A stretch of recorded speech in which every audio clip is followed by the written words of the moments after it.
Since its inception in 1996, Super Rugby has grown in leaps and bounds, establishing itself as the Southern Hemisphere's premier rugby competition.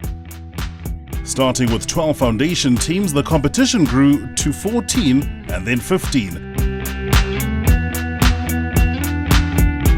And in 2016, Super Rugby will reach new fans, new markets and new heights with the introduction of 3 new teams.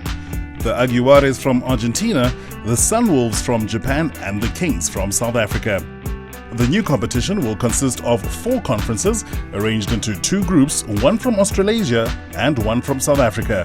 The Australasian group is made up of the Australian Conference and the New Zealand Conference, each containing 5 teams. The South African group contains 2 conferences with 4 sides each. These will include all South African-based teams and the teams from Argentina and Japan. It's exciting, but it does mean a few changes to what you might previously be used to. So here's what it means for Stormers fans. For the regular season, all you need to remember is the 6-5-4 rule. Your men play 6 games against teams in our own conference, which means home and away clashes against the Bulls, Cheetahs and new Japanese team, the Sunwolves. There'll be 5 games against the Australian Conference, 1 against each side, including hosting the Brumbies, Reds and Waratahs right here in Cape Town. And the Stormers will play 4 games against the other South African Conference, including venturing into the Lions' Den at Emirates Airline Park and a visit to Singapore for a historic clash against the Sunwolves. And we'll roll out the welcome mat at DHL Newlands for the Sharks and Kings, who returned to Super Rugby in 2016.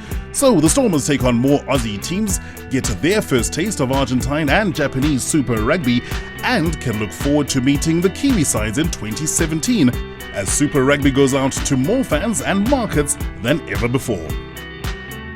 Each team plays 15 matches across 17 rounds and will have 2 byes. Conference standings and competition points at the end of the regular season will be used to determine seedings, with 8 teams to play off in the Super Rugby Finals series. Seeds 1 to 4 are the conference winners ranked in the order of competition points and will host in week 1. Seeds 5 to 8 are the wildcards, consisting of the next best team from the South African group and the next 3 best teams from the Australasian group. These seedings ensure that each conference is represented, with the higher ranked team earning the right to play at home. It's sudden death throughout the final series, which makes for an exciting conclusion to the Super Rugby season. So, to recap, your team will play 15 games across 17 rounds each season, meeting every other team over a 2-year rotation. With a broader pool of playing talent, bigger thrills and new rivalries throughout new countries, this is the next bold step in the ongoing evolution of the best provincial rugby competition in the world, driving Super Rugby into a rousing new era.